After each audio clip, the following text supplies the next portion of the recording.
전 세계 의료계가 의아함을 감추지 못한 사건이 있었습니다. 누구도 빠른 회복을 기대하기 어려웠던 한 아이가 한국 도착 후 단 48시간 만에 달라진 반응을 보인 것입니다. 서구의 의학 기준으로는 설명하기 어려운 변화였고 보호자마저 믿기 어려워했을 만큼 예상 밖의 흐름이었습니다. 그러나 한국 의료진은 어떤 과장도 없이 조용한 관찰과 정교한 프로토콜만으로 상황을 뒤집어냈습니다. 과연 무엇이 이런 전환을 가능하게 했을까요?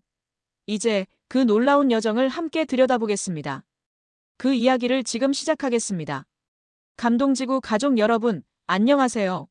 오늘 여러분께 들려드릴 이야기는 정말 특별합니다. 유럽의 한 거대 투자기업 회장이 왜 자신의 딸을 한국으로 데려왔을까요? 그리고 48시간 만에 어떤 기적 같은 변화가 있었을까요? 이 이야기는 한 외신 기자가 직접 목격하고 기록한 실화를 바탕으로 재구성했습니다. 한국 의료의 놀라운 기술력과 의료진의 헌신, 그리고 조용하지만 확실한 우리의 저력을 세계가 인정하는 감동의 순간을 담았습니다. 이 영상이 마음에 드신다면 좋아요 버튼으로 응원해주세요. 구독과 알림 설정으로 감동지구 가족이 되어주세요. 여러분의 소중한 생각을 댓글로 나눠주시면 큰 힘이 됩니다. 그럼 지금부터 한국의 조용한 힘이 세계를 놀라게 한 그날의 이야기 속으로 들어가 보시겠습니다. 서울 인천공항에 발을 디딘 순간 나는 단지 국제정상회의를 취재하러 온 평범한 유럽 기자일 뿐이었다. 20년 넘게 국제부를 담당하며 수십 개국을 다녔지만 한국은 그저 여러 아시아 국가 중 하나로 여겼다. 빠르게 성장했지만 깊이는 부족할 거라는 서구 언론의 오래된 프레임이 내 머릿속에도 자리 잡고 있었다. 그런데 공항 비즈니스 라운지에서 우연히 들은 대화 한 줄이 내 계획을 완전히 뒤흔들었다. 그 아이, 한국 오고 나서 상태가 완전히 달라졌다더라. 믿기지가 않아. 처음엔 그저 과장된 소문이려니 했다. 공항 라운지에서 오가는 이야기야 늘 부풀려지기 마련이니까. 하지만 그 대화의 주인공이 문제였다. 유럽에서 손꼽히는 글로벌 투자기업의 내부 인물이었다. 그리고 그들이 말하는 그 아이는 다름 아닌 회장의 외동딸이었다. 나는 즉시 귀를 기울였다.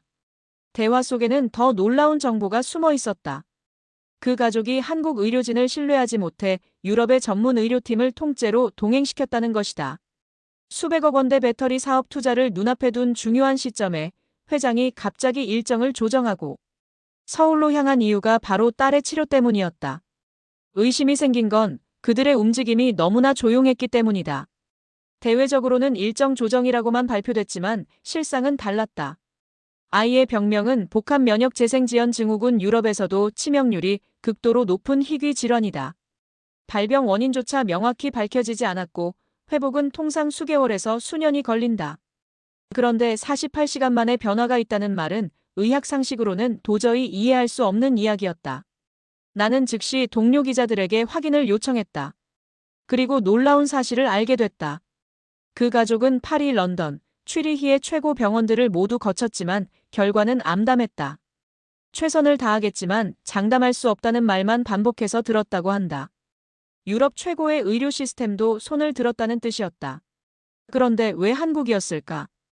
왜 하필 지금 이곳인가? 나는 기자로서의 본능이 발동했다. 이건 단순한 의료 이야기가 아니었다. 뭔가 더 큰 흐름이 이 모든 상황을 뒤에서 밀고 있다는 느낌. 서구 중심의 의료 패러다임에 균열이 생기고 있다는 신호. 그 첫 단서를 잡기 위해 나는 회의 취재 일정을 뒤로 미루고 그 가족이 입원한 서울의 한 대학병원으로 향했다. 공항을 나서며 본 서울의 풍경은 내가 상상했던 것과 달랐다. 질서정연하면서도 역동적이었다. 사람들은 바빴지만 무례하지 않았다.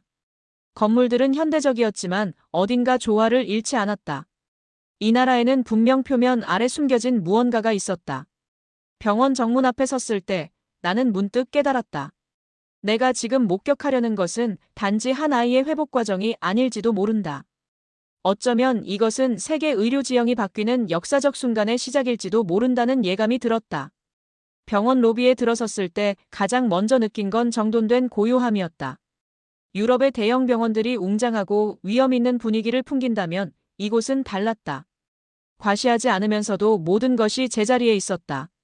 환자들을 안내하는 직원들, 복도를 오가는 의료진, 심지어 청소하는 사람들까지 모두가 불필요한 소음 없이 자신의 역할에 집중하고 있었다. 나는 20년간 수십 개 나라의 병원을 취재해왔다. 미국의 거대한 메디컬 센터, 독일의 정밀한 대학병원, 스위스의 고급 클리닉들. 그런데 이곳은 또 다른 차원이었다. 마치 오케스트라처럼 지휘자 없이도 모든 악기가 완벽한 하모니를 이루고 있었다. 접수 데스크에서 내가 외신 기자라고 밝히자 직원은 당황하지 않고 차분하게 안내했다. 담당 연구의사와 면담이 가능하도록 조율하겠습니다. 잠시만 기다려주세요. 15분 후 나는 실제로 그 의사를 만날 수 있었다. 유럽이었다면 최소 3일은 걸렸을 절차였다. 담당 연구의사 김 박사는 40대 중반으로 보였다. 그는 내게 불필요한 수식어를 단 한 번도 사용하지 않았다. 과장도 겸손의 과시도 없었다. 오직 사실만을 전달했다. 환자의 상태는 심각했습니다. 면역세포 활성도가 정상인의 절반 미만으로 떨어져 있었고 급성 악화 직전이었습니다. 우리는 입국 직후 초기 바이오 반응 프로파일링을 실시했습니다. 나는 물었다. 그게 뭡니까? 환자마다 면역 체계가 반응하는 패턴이 다릅니다. 기존 치료법은 표준화된 프로토콜을 적용하지만 우리는 먼저 이 환자만의 고유한 세포 반응 패턴을 실시간으로 스캔합니다. 그 다음 가장 적합한 치료 방향을 설정하죠. 그게 가능합니까? 한국의 바이오 분석 플랫폼은 이미 그 수준에 도달했습니다. 그의 말투에는 자랑도 방어도 없었다.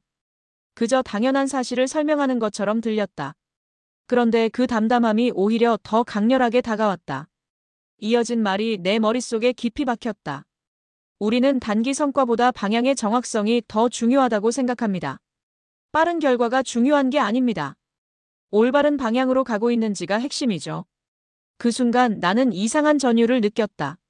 서구 의료가 속도와 효율을 강조할 때 이곳은 방향과 정확성을 말하고 있었다. 차원이 다른 접근이었다. 오후에는 회진에 동행할 수 있는 기회를 얻었다. 중환자실 앞에서 가운을 입고 소독하는 과정부터가 철저했다. 의료진은 단 하나의 절차도 생략하지 않았다. 병실 안으로 들어갔을 때 나는 아이의 모습을 보았다. 창백한 얼굴, 가느다란 호흡. 그 옆에 서 있던 간호사의 표정이 이상했다. 두려움도 아니었고 과장된 자신감도 아니었다. 그저 기다림의 표정이었다.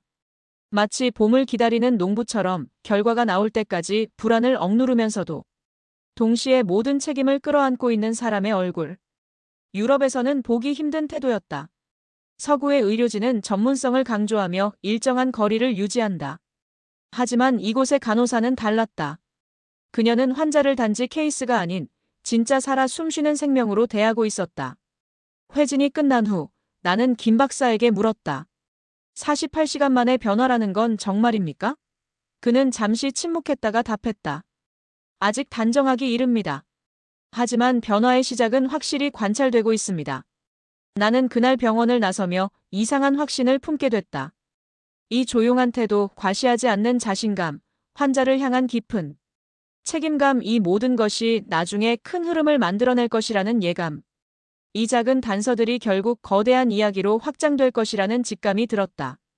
다음 날 아침, 나는 예정에 없던 연락을 받았다. 김 박사가 데이터실로 오라는 것이었다. 보여드릴 게 있습니다라는 짧은 메시지. 나는 즉시 병원으로 향했다. 데이터실에는 대형 모니터 세대가 나란히 놓여 있었고 각종 그래프와 수치들이 실시간으로 업데이트되고 있었다. 김 박사는 그중 하나를 가리켰다. 이게 입국 당일 측정한 환자의 면역세포 활성도입니다. 그리고 이게 어제 저녁 측정한 수치입니다. 나는 두 그래프를 비교했다. 의학 전문가는 아니지만 변화는 명확했다. 활성도가 18% 상승해 있었다. 이게 이틀 만에 가능한 수치입니까? 김 박사는 고개를 끄덕였다. 통상적으로는 일주일에서 열흘 정도 걸립니다. 그것도 치료가 잘 먹혔을 때의 이야기죠. 하지만 이 환자는 48시간 만에 이 정도 회복을 보였습니다. 어떻게 그게 가능한 겁니까? 그는 다른 화면을 켰다. 복잡한 세포 구조와 신호 전달 경로가 3D로 표시됐다. 우리가 적용한 건 단기 고강도 면역 재동조 프로토콜입니다. 기존 치료가 면역 억제나 단순 보조에 집중했다면 이 방법은 다릅니다. 환자의 면역세포가 어떤 신호에 어떻게 반응하는지 실시간으로 분석하고 필요한 신호만을 정밀하게 조정합니다. 무작정 밀어붙이는 게 아니라는 말씀입니까? 정확합니다. 우리는 몸이 스스로 일어서도록 가장 작고 정확한 힘을 가합니다. 지나치면 오히려 역효과가 나니까요. 나는 놀라움을 감추지 못했다. 유럽에서 이 치료법은 아직 임상 이상 단계였다. 안전성 검증에만 23년이 더 걸린다는 평가였다. 그런데 한국은 이미 실제 환자에게 적용하고 있었다. 이건 승인이 난 겁니까? 한국은 혁신 의료기술에 대한 조건부 신속 승인 제도가 있습니다. 안전성이 검증되고 환자의 동의가 있으면 실제 치료에 적용하면서 데이터를 축적할 수 있죠. 물론 모든 과정은 철저히 모니터링됩니다. 이건 단순한 기술력의 문제가 아니었다. 시스템 자체가 달랐다. 한국은 혁신을 기다리지 않고 혁신과 함께 달리고 있었다. 하지만 나를 더 놀라게 한 건 그 다음이었다. 김 박사는 이 숫자를 자랑하지 않았다. 오히려 조심스러워했다. 물론 아직 안심하기는 이릅니다. 이제 안정화 구간에 진입하는 단계고 앞으로 최소 2주는 더 지켜봐야 합니다. 초기 반응이 좋다고 해서 끝이 아니니까요. 그래도 이 정도면 대단한 성과 아닙니까? 성과는 환자가 완전히 회복했을 때 말할 수 있습니다. 지금은 그저 좋은 신호를 받았을 뿐입니다. 그 겸손함이 오히려 더 강렬했다. 하지만 이 변화는 환자 가족에게는 혼란을 주고 있었다. 보호자인 아버지는 여전히 한국 의료진을 전적으로 신뢰하지 못했다. 나중에 들은 이야기지만 그는 동행한 유럽 의료팀에게 이렇게 말했다고 한다. 이건 일시적 흔들림일 뿐이다. 통계적 오차 범위 안에 있어. 우리는 곧 파리로 돌아가야 해. 편견의 벽은 여전히 높았다. 그리고 그 벽은 다음 장에서 더 큰 충돌을 예고하고 있었다. 나는 그날 밤 호텔방에서 노트북을 열고 질문을 적었다. 왜 한국만이 이런 속도로, 이런 정밀도로 치료를 다루는가? 이 질문은 나를 더 깊은 이야기 속으로 끌고 갔다. 사흘째 되는 날, 나는 환자 가족과 의료진 사이의 긴장이 고조되는 현장을 목격했다.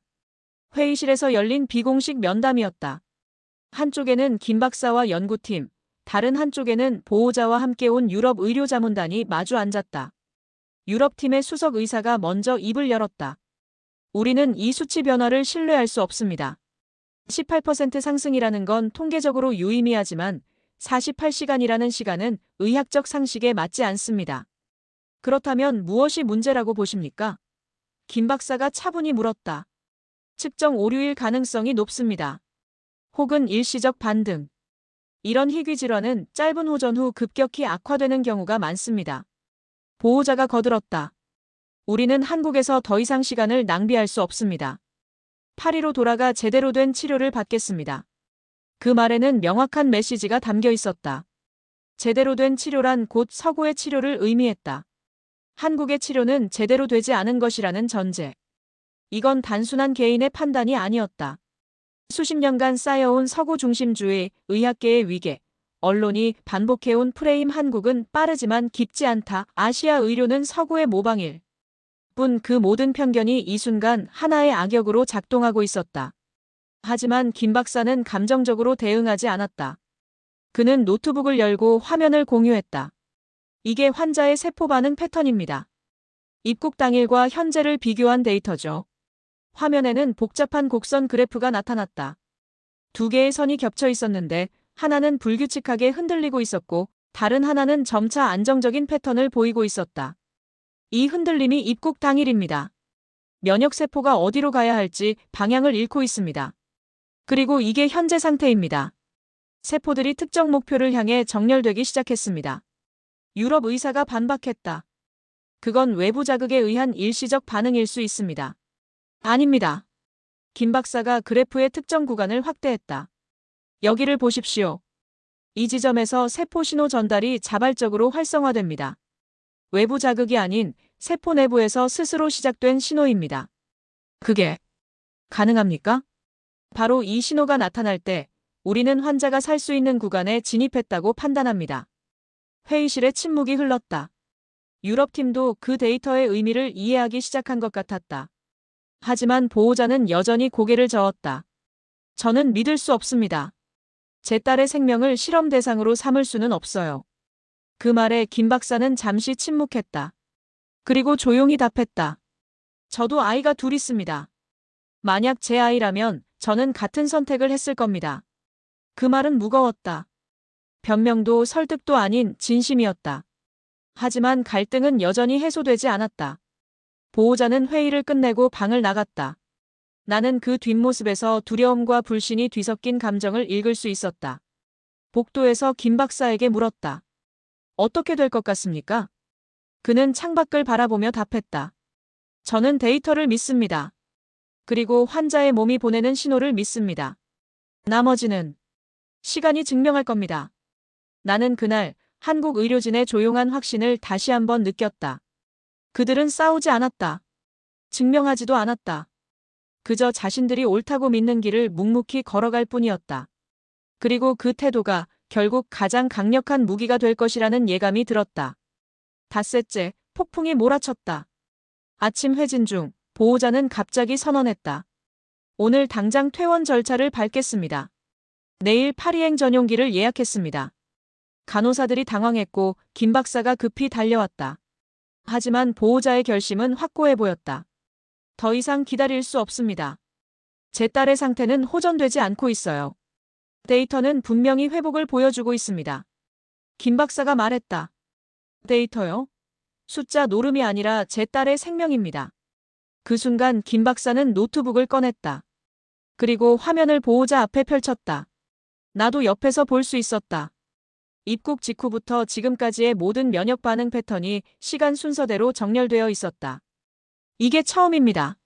김 박사가 첫 번째 그래프를 가리켰다. 면역세포가 제대로 작동하지 못하고 있습니다. 세포들이 적을 찾지 못하고 방황하고 있습니다. 그리고 이게 지금입니다. 그는 최신 그래프로 넘어갔다. 세포들이 목표를 찾았습니다. 정렬이 시작됐고 자발적 재생 신호가 나타나고 있습니다. 보호자는 화면을 뚫어지게 바라봤다. 하지만 여전히 확신이 서지 않는 표정이었다. 김 박사는 한 구간을 확대했다. 이 지점을 보십시오. 그의 손가락이 특정 피크를 가리켰다. 이 신호는 외부에서 넣어준 게 아닙니다. 환자의 몸이 스스로 만들어낸 신호입니다. 자발적 세포 재생의 시작입니다. 그게 무슨 의미입니까? 김 박사는 잠시 숨을 고르고 천천히 말했다. 이 신호가 나타날 확률은 매우 낮습니다. 하지만 일단 나타났다면 그는 보호자의 눈을 똑바로 바라봤다. 그건 환자의 몸이 싸우겠다고 결심했다는 뜻입니다. 그리고 우리가 이 아이를 살릴 수 있는 구간에 들어왔다는 신호입니다. 그 순간 회의실의 공기가 완전히 바뀌었다. 보호자의 눈에 눈물이 맺혔다.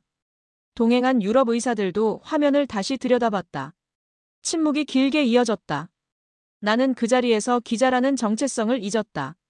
눈앞에서 벌어지는 건 기술 경쟁도 국가 간 자존심 싸움도 아니었다. 한 생명을 둘러싼 가장 본질적인 싸움이었다. 김 박사가 이어서 말했다. 우리는 숫자를 자랑하려는 게 아닙니다. 단지 이 아이가 보내는 신호를 읽고 그 신호를 따라가고 있을 뿐입니다. 지금 떠나신다면 그는 잠시 말을 멈췄다. 이 흐름이 끊어집니다. 그리고 다시 시작하기까지 얼마나 걸릴지 혹은 다시 시작할 수 있을지조차 장담할 수 없습니다. 보호자가 물었다. 확신할 수 있습니까? 제 딸이 살 수 있다고? 의학에서 100% 확신은 없습니다. 하지만 김 박사는 데이터를 다시 가리켰다. 이 신호는 거짓말하지 않습니다. 세포는 생각하지 않습니다. 그저 반응할 뿐입니다. 그리고 지금 이 세포들은 살겠다고 반응하고 있습니다. 그 말이 보호자를 무너뜨렸다. 그는 고개를 떨구고 한참을 침묵했다. 그리고 마침내 작게 고개를 끄덕였다. 알겠습니다. 조금 더 기다려보겠습니다. 하지만 가장 결정적인 장면은 그 다음에 나왔다. 회의가 끝나고 병실로 돌아왔을 때 아이가 미세하게 손가락을 움직였다. 의학적으로는 큰 의미가 없을 수도 있는 동작이었다. 하지만 침대 옆에 있던 간호사가 즉시 알아챘다. 박사님. 그녀가 조용히 불렀다. 김 박사가 다가갔고 아이의 손을 가만히 관찰했다. 그리고 보호자를 향해 말했다. 이것도 자발성 회복의 신호입니다. 근육이 스스로 움직이기 시작한 겁니다. 보호자는 딸의 손을 잡았다. 그리고 억눌렀던 감정이 터져나왔다. 조용히 흐느끼는 그의 어깨를 김 박사가 가만히 감쌌다. 나는 그 장면을 보며 깨달았다. 전화는 거창한 선언이나 극적인 숫자가 아니라 이렇게 작고 조용한 순간에 찾아온다는 것을, 그리고 한국 의료진이 처음부터 말했던 작은 변화의 의미가 무엇인지 그제야 완전히 이해했다. 그날 밤 나는 잠이 오지 않았다. 호텔방에서 뒤척이다가 새벽 3시쯤 병원으로 다시 향했다. 밤에도 취재가 가능한지 물어보니 담당 간호사가 조용히 안내해줬다. 복도는 고요했다. 하지만 간호사 스테이션에는 불이 켜져 있었고 2명의 간호사가 환자 기록을 정리하고 있었다. 나는 조심스럽게 물었다. 밤에도 계속 기록하십니까? 한 간호사가 고개를 들었다. 네. 환자의 상태는 24시간 변합니다. 특히 새벽 시간대의 반응이 중요해요. 왜 새벽입니까? 몸의 면역 체계가 가장 활발하게 작동하는 시간이 새벽 3시에서 5시 사이거든요. 이 시간대의 변화를 놓치면 안 됩니다. 나는 그녀가 정리하던 기록을 얼핏 봤다. 거기에는 단순한 수치만 있는 게 아니었다. 환자가 눈을 떴을 때 표정, 체온 변화 패턴, 수면 중 호흡 리듬, 과학과 관찰이 섞인 기록이었다. 이렇게 자세히 적는 이유가 있습니까? 간호사는 잠시 펜을 내려놓고 답했다. 숫자만으로는 환자를 알 수 없어요. 같은 수치라도 환자의 표정, 호흡, 미세한 움직임이 다르면 의미가 달라집니다. 우리는 환자 전체를 봐야 해요. 그 말이 내 가슴을 쳤다. 서구 의료가 데이터와 통계로 접근한다면 한국은 데이터에 더해 인간의 관찰과 직관을 함께 기록하고 있었다. 그리고 그 모든 기록이 누가 보든 말든 상관없이 매일 밤 축적되고 있었다. 나는 김 박사가 했던 말을 떠올렸다. 작은 신호를 놓치지 않으면 방향을 잃지 않습니다. 바로 이거였다. 한국 의료의 힘은 기술만이 아니었다. 관찰의 깊이, 환자를 향한 끈질긴 집중, 그리고 책임감이었다. 다음 날 아침, 나는 환자 가족을 다시 만났다. 보호자의 표정이 완전히 달라져 있었다. 며칠 전의 경계심과 불신은 사라졌다. 대신 조용한 신뢰가 자리 잡고 있었다. 어젯밤 제 딸이 처음으로 제 목소리에 반응했습니다. 그가 말했다. 이름을 불렀더니 눈을 조금 떴어요. 단 몇 초였지만 저는 그걸 봤습니다. 그의 눈가가 붉어졌다. 처음엔 한국 의료를 믿지 않았습니다. 솔직히 말하면 무시했어요. 하지만 그는 김 박사를 바라봤다. 당신들은 제 딸을 숫자가 아니라 사람으로 대했습니다. 그리고 포기하지 않았습니다. 김 박사는 아무 말 없이 고개를 끄덕였다. 나는 그 순간 깨달았다. 존경은 강요나 선전이 아니라 이해에서 온다는 것을. 그리고 가장 강력한 존경은 말이 아니라 행동으로 얻어진다는 것을. 오후에 나는 병원 옥상에 올라갔다. 서울의 스카이라인이 한눈에 들어왔다. 이 도시는, 이 나라는 조용했다. 과시하지 않았다. 하지만 그 고요함 속에 어마어마한 집중력과 기술이 숨어 있었다. 나는 문득 깨달았다. 이 이야기는 단지 한 아이의 회복이 아니었다. 이건 한국이라는 나라가 미래를 향해 어떻게 나아가고 있는지 보여주는 창이었다. 바이오 의료, 정밀 기술, 인간에 대한 책임감, 이 모든 것이 조합되어 새로운 시대를 열고 있었다. 그리고 나는 이 이야기를 세계에 전해야 한다는 확신이 들었다. 일주일이 지났다. 나는 매일 병원을 찾았고 조금씩 변화하는 아이의 모습을 지켜봤다. 면역세포 활성도는 정상 범위의 85%까지 회복됐다. 자발적 재생 신호는 더 이상 우연이 아니라 패턴으로 자리 잡았다. 김 박사는 이제 안정화 단계에 진입했다고 조심스럽게 평가했다. 그리고 나는 이 장에서 심어뒀던 복선을 떠올렸다. 우리는 단기 성과보다 방향의 정확성이 더 중요하다고 생각합니다. 김 박사의 그 말이 이제 완전한 의미를 드러내고 있었다. 한국 의료진은 처음부터 조용했다. 48시간 만에 변화를 자랑하지 않았고 숫자를 과시하지 않았다. 그저 방향이 맞는지, 환자의 몸이 스스로 회복할 준비가 됐는지만 확인했다. 그리고 그 철학이 결국 옳았다는 게 증명되고 있었다. 환자 가족은 이제 완전히 마음을 열었다. 보호자는 유럽으로 돌아가는 대신 한국에 더 머물기로 결정했다. 그리고 동행했던 유럽 의료팀도 한국 프로토콜을 자세히 배우고 싶다고 요청했다. 어느 날 오후, 나는 김 박사와 병원 카페에서 커피를 마셨다. 그에게 물었다. 처음부터 확신이 있었습니까? 그는 잠시 생각하다가 답했다. 확신이라기보다는 믿음이었습니다. 뭘 믿었습니까? 환자의 몸입니다. 몸은 거짓말하지 않습니다. 세포는 생각하지 않고 그저 반응할 뿐입니다.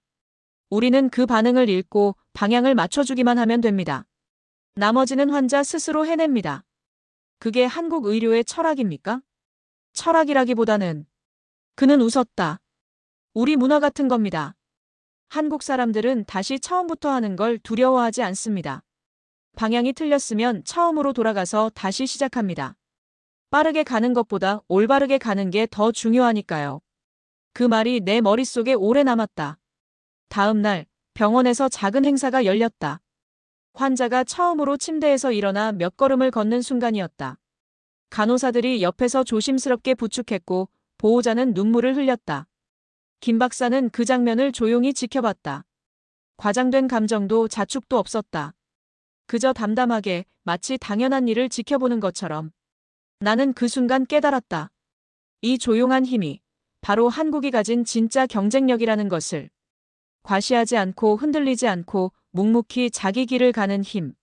그리고 그 힘은 의료만이 아니라 이 나라의 모든 분야에서 작동하고 있다는 확신이 들었다.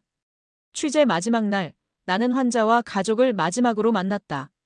아이는 여전히 회복 중이었지만 이제는 스스로 앉을 수 있었고 짧은 대화도 가능했다.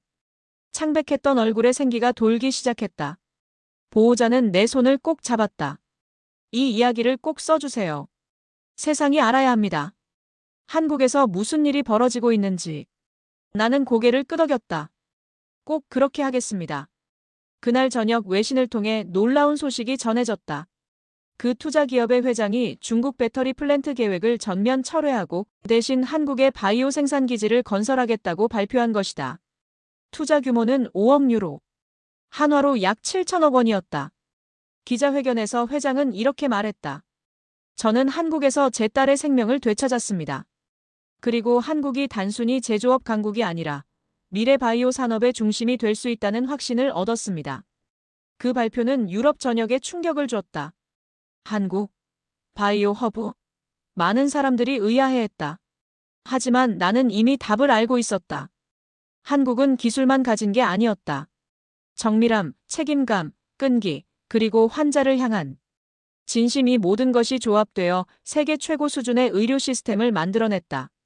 마지막으로 병원을 찾았을 때 의료진은 여전히 평소와 같은 모습이었다.